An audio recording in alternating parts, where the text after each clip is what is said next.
Today is July 7, 2026. The NATO summit opened this morning in Ankara. 32 heads of state gathered at the BT presidential compound to discuss the future of the Western alliance. They were barely in their seats when the news started coming in.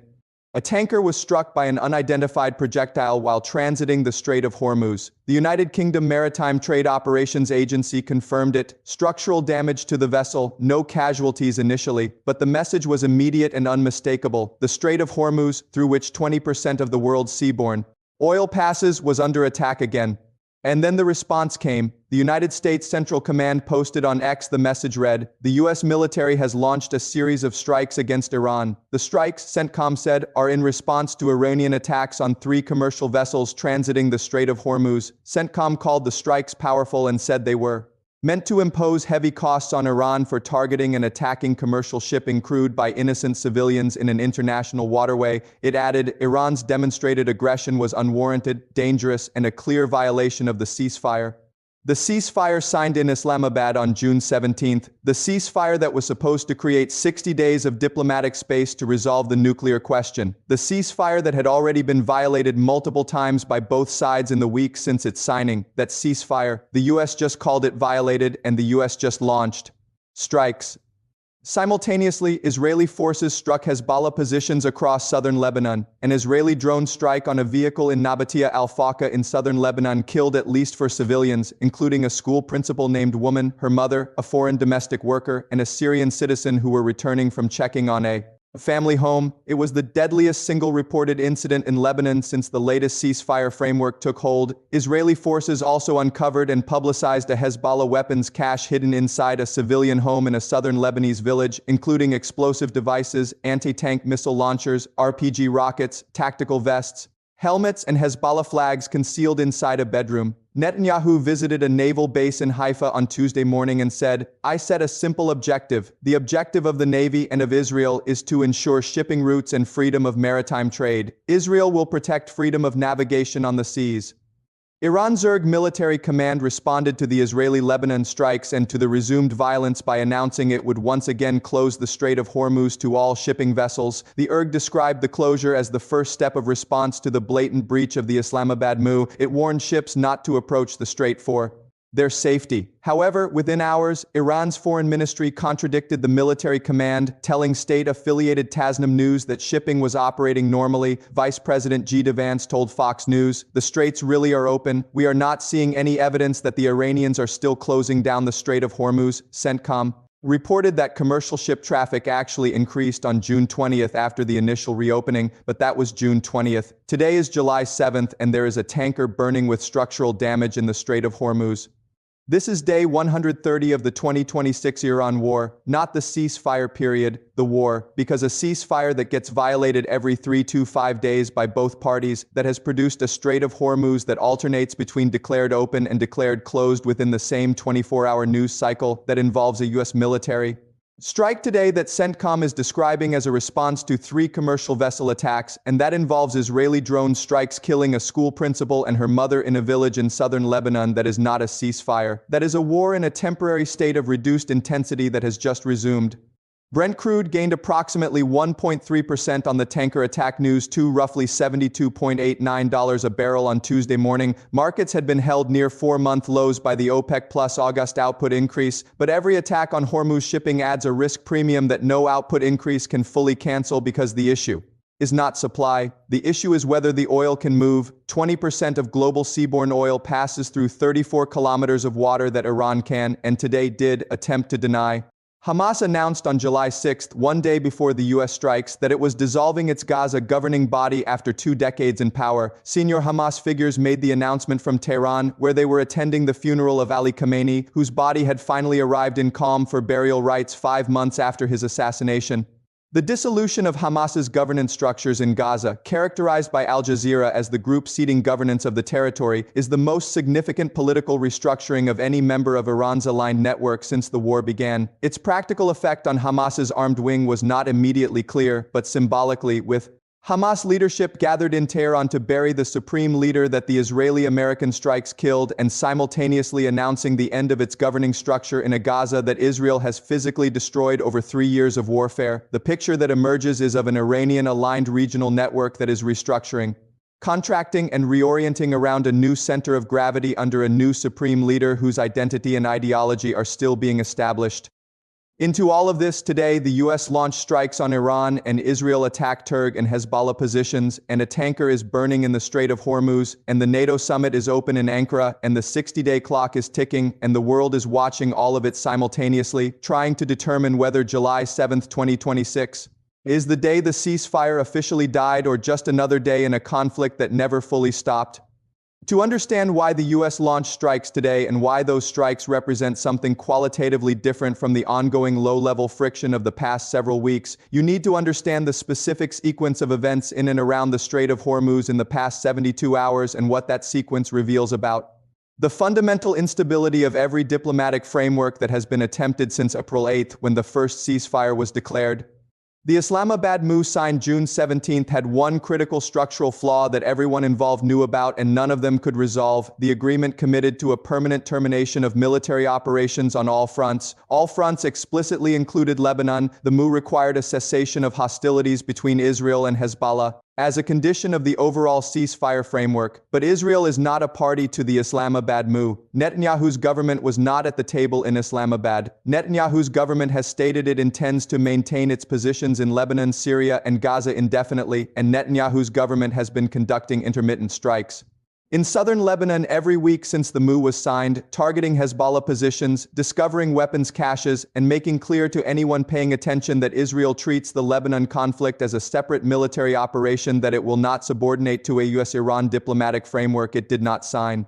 Hezbollah, for its part, has rejected the underlying June 26 disarmament sequencing framework as null and void. The U.S.-Iran-Lebanon Oversight Committee that was supposed to monitor implementation of the ceasefire had not been reported as convened as of June 30, meaning the mechanism designed to catch violations before they escalate has not been functioning. Lebanon has 1.2 million displaced citizens. At least 4,219 people have been killed in Lebanon since March 2nd. At least 103 Lebanese medical workers have been killed and 230 injured since the fighting intensified. 7 peacekeepers have been killed in Lebanon since March 2nd, and the UN has placed Lebanon's destruction bill at $365 million and rising. On July 5, Hezbollah accused Israeli troops of advancing in Lebanese territory and killed for IDF soldiers by striking a tank. The following day, July 6, Israel launched drone strikes on Hezbollah positions in response to what it described as threatening projectile launches. The July 6 Nabatia al-Faqqa strike killed the school principal, her mother, the foreign domestic worker, and the Syrian citizen. It was the deadliest single incident in Lebanon since the latest ceasefire framework. Iran's parliament speaker, who also serves as Iran's top negotiator in the Doha nuclear talks, had already threatened on July 3 to suspend the Doha process over continued Israeli strikes in Lebanon. The Nabatia killings on July 6 gave that threat fresh and powerful content. The IRGC military command, responding to the Lebanon killings and to whatever additional provocations or intelligence about Israeli intentions it had received, announced the Strait of Hormuz closure on July 7 as the first step of its response, calling Israel's continued strikes a blatant breach of the MOU, and then the tanker was struck. And then CENTCOM said it was 3 commercial vessels, not 1. And then CENTCOM said it had launched powerful strikes to impose heavy costs.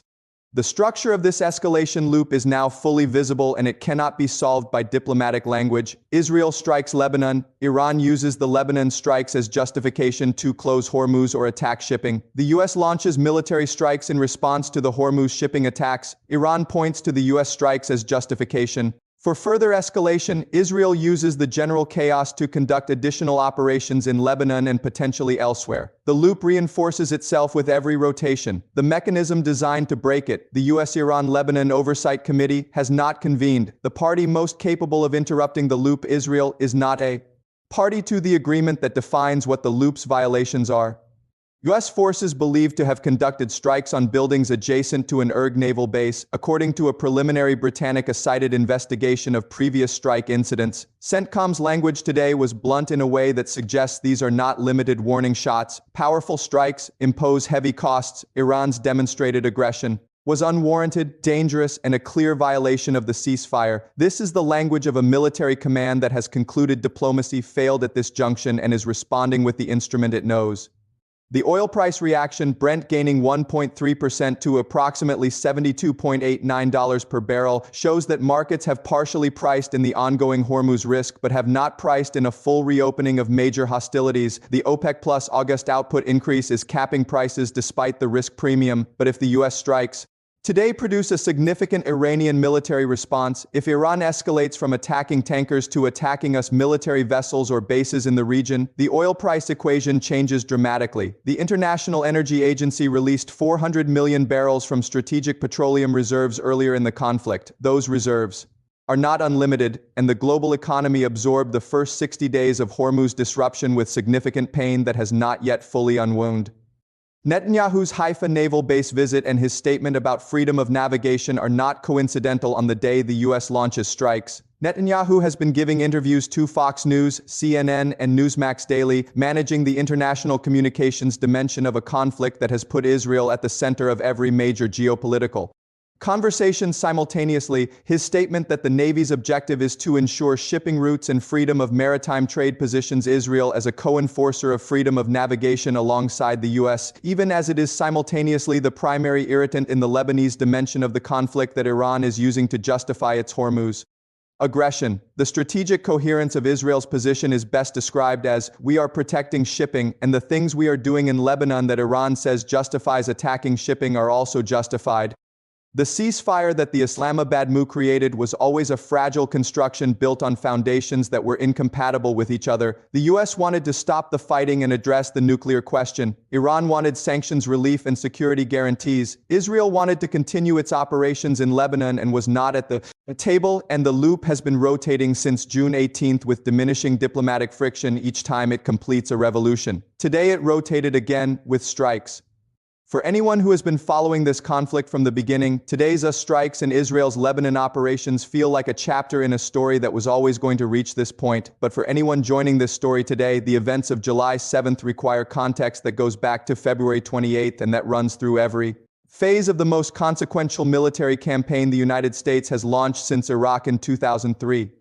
On February 28, 2026, the United States and Israel launched Operation Epic Fury and Operation Roaring Lion simultaneously. The Israeli Air Force struck more than 500 military targets in Iran in what it described as the largest combat sortie in its history. The IAF used over 1,200 bombs in 24 hours. U.S. strikes were carried out by aircraft based across the Middle East and from carrier strike groups. The U.S. military deployed B-2 stealth bombers from Diego Garcia carrying GBU-57 massive ordnance penetrator bunker busters specifically designed to reach the deeply buried enrichment facility at Fordo. The strikes were coupled with cyber attacks on Iranian infrastructure, media, and phone apps, with messages calling on Iranians to rise up against their government. A near-total internet blackout lasting over 60 hours dropped Iranian internet connectivity to as low as 1% of normal levels.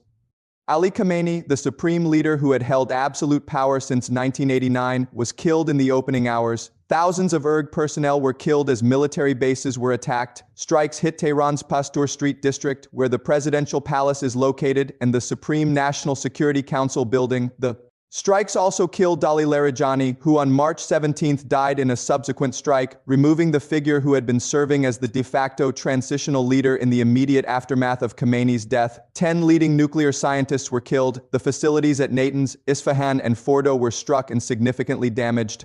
Iran's response was comprehensive and geographically broad. It announced the closure of the Strait of Hormuz. It launched missiles and drones targeting U.S. embassies and military installations in the way, Saudi Arabia, Qatar, Kuwait, Bahrain, Iraq, Oman, and Jordan. It conducted what the IRG described on March 10th as a coordinated offensive by its Navy, Army, and Hezbollah against Israel and US bases. On March 10th, an IRG commander stated that Iran was only firing missiles with payloads of 1,000 kilograms or more, a deliberate shift in strategy toward high-impact penetration strikes designed to overwhelm air defenses rather than saturate them with numbers. AFP reported that March's attacks were the most intense and heaviest since the start of the war. Israel hospitalized 58 people following a single missile strike.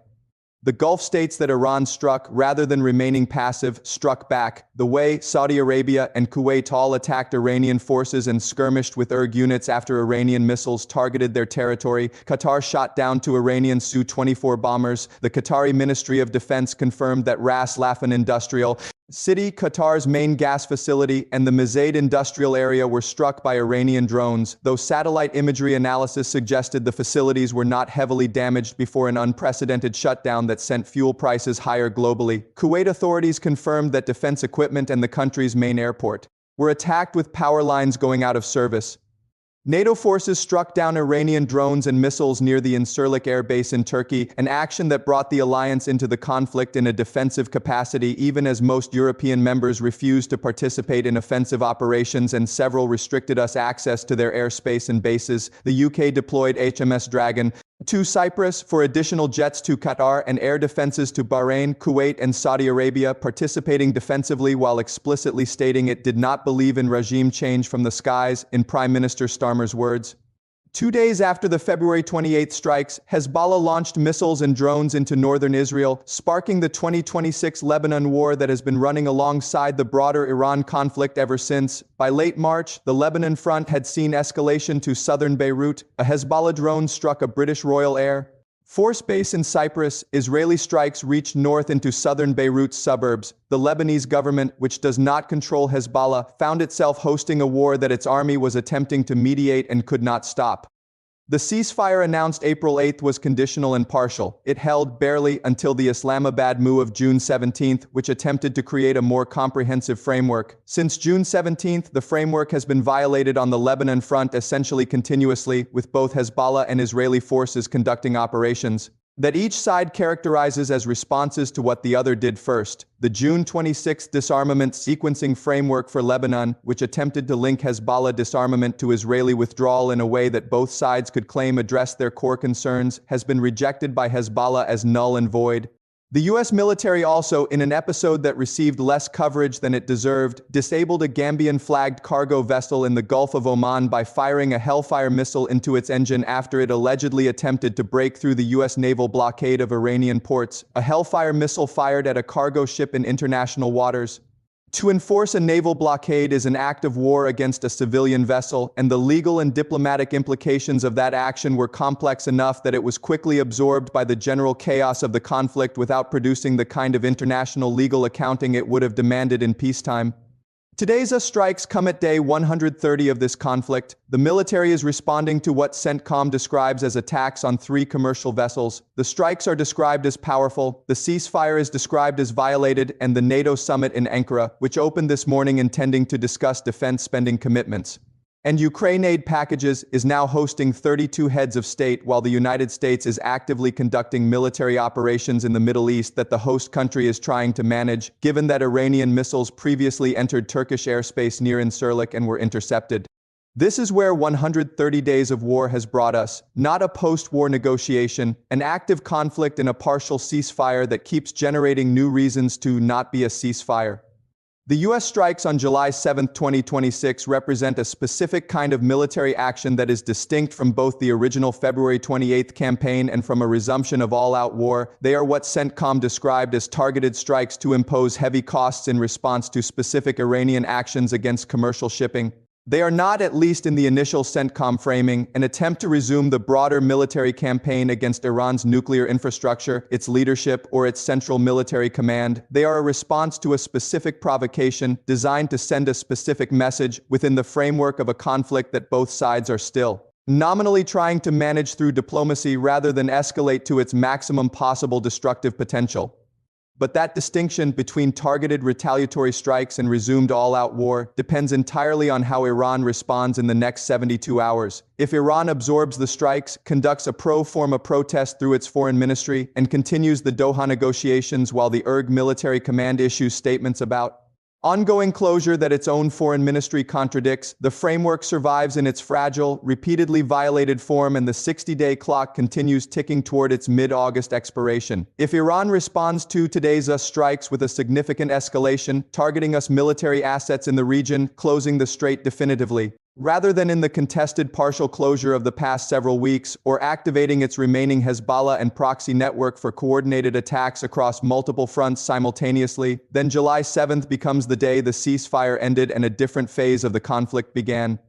The IRG hardliner faction has, throughout this conflict, shown a consistent pattern of escalating while diplomatic negotiations continue. The Britannica and CFR analyses both document that IRG behavior has at several points actively accelerated escalation in ways that appeared to be working against the diplomatic objectives of Iran's elected presidency and its foreign ministry. When Pezeshkian apologized on March 7 for Iranian strikes on neighboring countries and said those countries would not be targeted unless the U.S. launched attacks from them, Iranian attacks on those countries continued anyway, highlighting what Britannica described as limited control over. The IRG chief Ahmad Vahidi, the IRG is not a fully subordinated military force. It is a political and military institution with its own leadership, its own ideology, its own factional interests, and its own operational culture that does not always align with the elected government's diplomatic calculations. Mojtaba Khomeini, the new supreme leader who was described by Britannica as more hawkish and repressive than his father, was appointed despite Trump's public protest that he would consider that appointment unacceptable. His appointment reflected, in Britannica's assessment, the paramountcy of the IRG over the political or clerical establishments in Iran's wartime decision-making. A supreme leader who rose to power because the IRG supported his appointment is not a supreme leader who can easily restrain IRG hardliners who want to escalate, and a supreme leader who cannot restrain his own military's hardliner faction during an active ceasefire negotiation is a government that cannot fully deliver on whatever agreements its foreign ministry reaches in Doha. This is the structural problem that makes every ceasefire framework in this conflict inherently unstable. On the Iranian side, the government that signs the agreement and the military faction that decides whether to honor it are not the same institution and do not always share the same objectives. On the Israeli side, the government that is not party to the agreement is taking actions that give Iran's military hardliners the justification they need to act in ways that blow up the framework. And on the American side, an administration that is simultaneously managing a NATO summit, a Ukraine war, the Iran nuclear question, domestic midterm elections, congressional opposition to its defense budget, and an economy still absorbing the inflation effects of the Hormuz closure is making real-time military decisions in an environment of extraordinary complexity under maximum time pressure. The November midterm elections remain the domestic political clock that constrains Trump's options more than any other single factor. Trump needs the Iran conflict to be over, or at least visibly de-escalating, before November. A collapsed ceasefire framework in August or September, followed by a second wave of Hormuz closures and oil price spikes arriving in October, would be catastrophic for Republican candidates in competitive congressional districts. This constraint creates a genuine incentive for the administration to keep the diplomatic track alive even when the military track is producing strikes. The 60-day MOVE framework has already produced multiple violations and multiple U.S. military responses. It has not yet collapsed entirely. The administration's political interest is in keeping it alive long enough to either produce a nuclear agreement or at minimum reach election day in a state that can be described as something other than active war. Iran's strategic interest under the new supreme leader, who cannot afford to look weak, is to extract the maximum economic concessions, including frozen asset releases, sanctions relief, and oil waiver extensions, before making any commitment on the nuclear file. Every day the ceasefire holds while the nuclear talks remain unresolved is another day of partial economic normalization for Iran. Every U.S. military strike gives Iran's negotiators additional leverage to demand more concessions in exchange for continuing the diplomatic process rather than abandoning it. The strikes of today, paradoxically, may strengthen Iran's hand in Doha rather than weaken it, because Iran can now go to the table and say, the U.S. struck us again, proving we cannot trust their commitment to the ceasefire, and we need additional guarantees before we discuss the nuclear question. The Lebanon-Hezbollah dimension shows no signs of resolving. The June 26 framework for Hezbollah disarmament has been rejected by Hezbollah as null and void. The Israeli withdrawal from the two areas it pledged to vacate has been delayed. Lebanese displaced citizens number 1.2 million. Lebanon's destruction bill is $365 million and rising. Hamas has dissolved its Gaza governance structures from Tehran. The regional architecture that Iran built over 40 years through its proxy network is contracting and restructuring, but it has not collapsed, and as long as Hezbollah retains weapons caches in civilian homes in Lebanese villages and launches rockets at Israeli forces, Israel has the military justification it needs to keep striking, which gives Iran the diplomatic pretext it needs to keep violating the Hormuz framework. The NATO summit in Ankara, which opened this morning intending to affirm collective defense and commit $75 billion to Ukraine, is now happening against the backdrop of active US military strikes in the Middle East on the summit's opening day. Trump, who told European allies they were paper tigers for not helping with the Iran war, is now explaining to those same allies at a formal summit why the ceasefire he signed 20 days ago has just been violated by the party he signed it with, requiring new military strikes. European leaders who restricted US base access for the February 28 strikes are sitting across from the American president watching. CENTCOM announced powerful strikes while simultaneously being asked to commit to NATO's ironclad collective defense.